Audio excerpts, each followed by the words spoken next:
The protagonist of the movie is a high school student named Yoshiro Kamogawa. He spends most of his days aimlessly and is pretty average at studies. As far as popularity is concerned, Yoshiro is ignored by almost all the girls in his school, as they believe he is a dork. But one day, everything changes. Yoshiro proceeds to climax fantasizing about different girls. However, he has a hard time choosing one particular girl as Yoshiro is obsessed about finding the girl of his destiny. He had already met the girl when they were inside their mother's wombs in a hospital. They communicated with each other telepathically and promised to meet soon using a special jingle, which is their secret code. Now, images of his soulmate come into his mind in fragments. Yoshiro sees her waving at him, and then the two kiss on their tiptoes, back in the present. As Yoshiro thinks of her and is about to climax, a rare cosmic phenomenon takes place in outer space and a shaft of light shines on him. He is startled but doesn't think much of it. Elsewhere, Yoshiro's classmate Mayuko Hirano is also dreaming about having coitus, hence, she, too, is hit by the strange light. The next morning, when Yoshiro sits down for breakfast with his mother and her boyfriend, he is strangely able to hear their internal thoughts. Yoshiro is horrified by the lewd and lascivious thoughts of his mother and her boyfriend, so he leaves his breakfast and heads out for school, still puzzled about everything. At school, he is again bombarded by everyone's internal thoughts. He telepathically hears his teacher admit to herself that she wants to be the hottest female in school while she disciplines female students for wearing short skirts. Yoshiro is soon joined by his best friend, and the two boys watch in wonder as a beautiful girl named Sae arrives there. Sae is a new student and Yoshiro is instantly smitten by her beauty. Suddenly, a gust of wind lifts Sae's skirt, revealing her undergarments. This gives Yoshiro and his male friend an instant and very visible hard-on. Mayuko watches it transpire from nearby and decides to embarrass the two boys. This obviously enrages Yoshiro, so he starts berating her in his mind. To his astonishment, he realizes that Mayuko can also read people's minds when she counters his remark telepathically. In class, the teacher introduces Sae to everyone. Yoshiro again fawns over her and he starts to wonder if Sae is the girl of his destiny. The scene then cuts to Tokyo University Professor Asami and his assistant Ms. Akiyama discussing the rumors about psychic activity in the town. It turns out Professor Asami has been researching extrasensory perception or ESP for a while now, because of which he had become an object of ridicule among his colleagues. Elsewhere, after school, a confused Yoshiro buys a book about ESP, which includes topics like telepathy, telekinesis, teleportation, and clairvoyance. Later, on his way home, Yoshiro stops by to meet his perverted older male friend named Teru. Teru owns a restaurant and spends his free time thinking about coitus. He introduces Yoshiro to adult toys and also reveals his telekinetic power, using which he can lift objects without physically touching them. However, strangely, Teru's power is only limited to sexual objects. The next day, Yoshiro decides to approach Sae, but on his way, he reads a fellow student, Inomoto's, mind and learns that he is planning to get naked in front of Sae and other girls.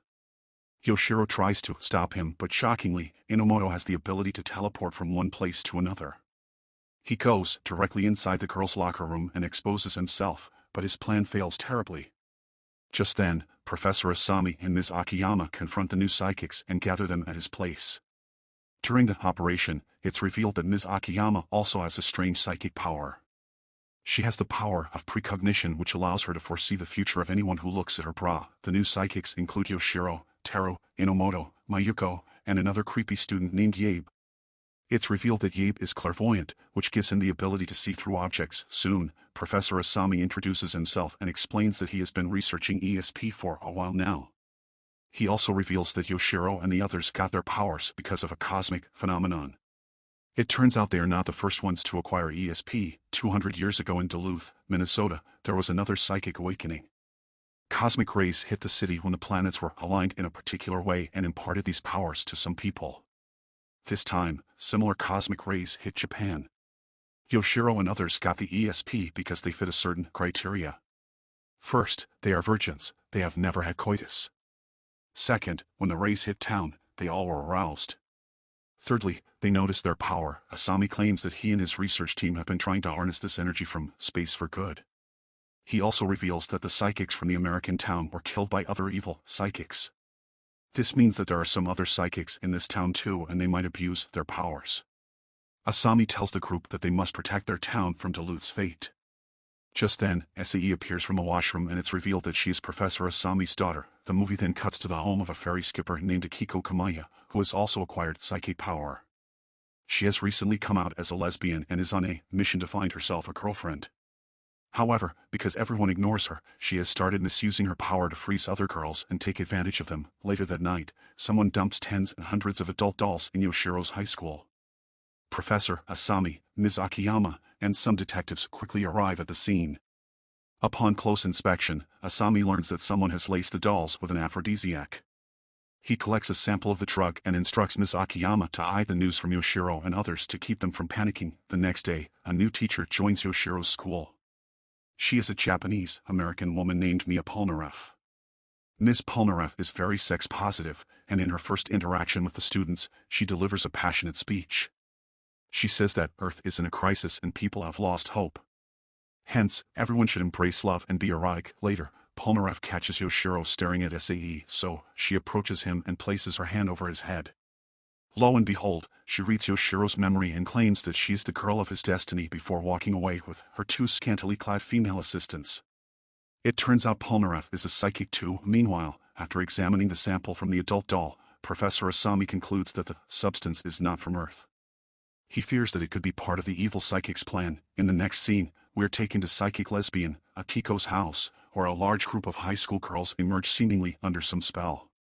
They get on Akiko's ferry before heading off somewhere. Later, Akiko is seen standing by the river and blowing some mysterious powder over the entire town from her mouth. The next day, Taro accompanies Yoshiro and Mayuko to school after hearing about Ms. Polnareff and her erotic nature. To their surprise, they witness that all the students are dressed scantily.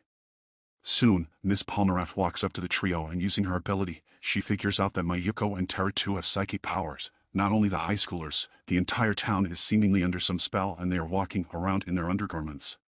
Next, a group of female cosplayers take several innocent civilians hostage at the city hall. They threaten the city's mayor to fulfill their several demands or else they will hurt the hostages. Some of their demands are, love hotels should become free, nudist beaches should be legalized, the adult industry should be promoted, and so on. Soon, Professor Asami and Ms. Polnareff arrive at the scene and the latter demands to speak with the leader of the protesters. Just then, Akiko steps ahead and reveals that she's behind all this. She also reveals she has psychic powers and goes on a rant against greedy humans. Then, she orders her girls to attack Asami and the others. Suddenly, a mysterious woman appears and casts a spell on Akiko's army, instantly turning them into lifeless adult dolls.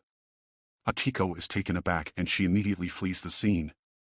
As everyone tries to make sense of what happened, the mysterious woman also disappears without introducing herself. After school, SAE and her friends walk past Akiko's house, unaware about the lurking danger. SAE's friends are spooked by the vibe of the house and they run away, but Akiko manages to kidnap SAE. Later, she also makes Mayuko her victim. In no time, the town spirals out of control. Everyone has suddenly become obsessed with coitus and they constantly have evil thoughts. Seeing all women in town wearing bikinis gives every male but Taro a constant hard-on. Unable to get it up, he is embarrassed, but Ms. Polnareff comforts him, saying that a man's value isn't just in his manhood. Next, Yoshiro gets a call from SAE and she asks him to meet in a garden. Just like his dream, Yoshiro watches SAE run up to him with her long beautiful legs, singing the jingle and waving her hands. She thanks him for helping her father with his ESP research before leaning in for a kiss on her tiptoe and asking him for intercourse. Yoshiro is taken aback as he didn't imagine SAE to be so forward. Suddenly, the mysterious woman from earlier in the movie appears and she turns SAE into an adult doll, much to Yoshiro's horror. Professor Asami and the others arrive at the scene and the woman introduces herself as Julie Babcock, a psychic from Duluth. She reveals that some psychics survived the Duluth massacre and they went into hiding. Julie is a descendant of those psychics. She has come all the way to Japan to prevent another tragedy like that of her home city. Meanwhile, a detective tracks down Akiko's house and learns that she has been kidnapping girls from her neighborhood. She reports it to Professor Asami, and the latter quickly comes up with a plan. He sends Yoshiro disguised as a girl to lure the kidnapper towards him while the others watch from hiding. Unfortunately, Akiko spots Ms. Akiyama behind a pole and proceeds to hypnotize her.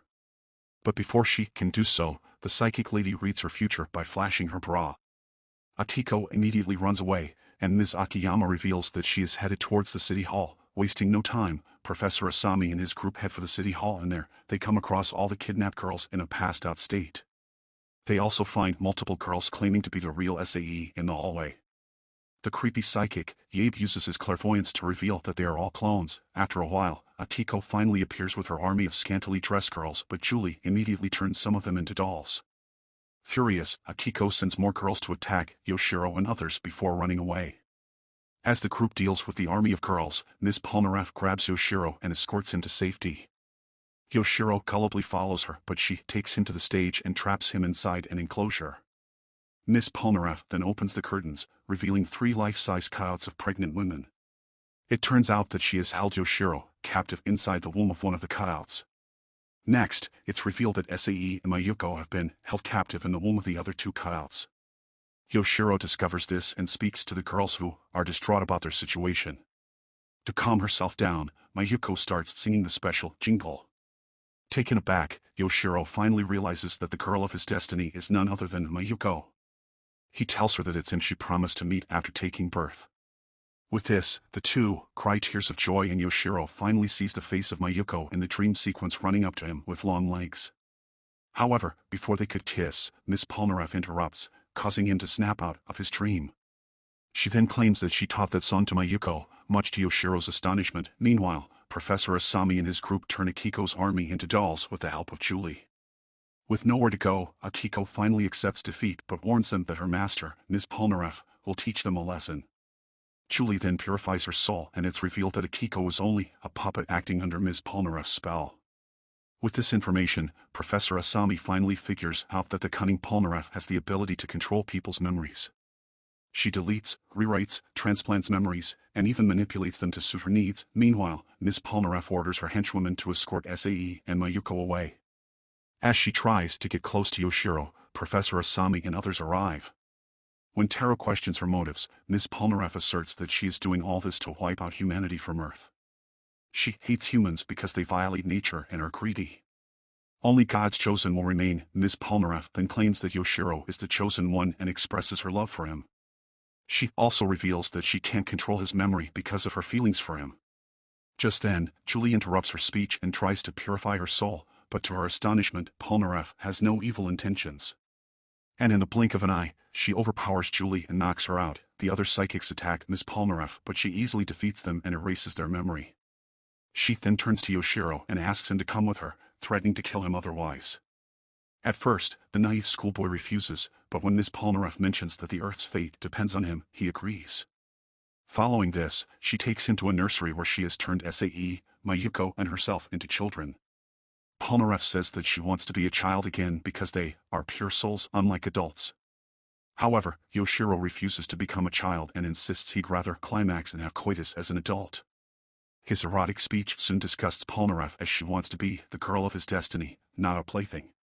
Hence, she yells in agony and decides to leave for good. After Polnareff leaves, the town returns back to normal and everyone thanks Yoshiro for making it happen. He is no less than an avenger to them. The next day, when Yoshiro reaches school, he finds all the girls singing his favorite jingle. Confused, he wonders how everyone knows about it.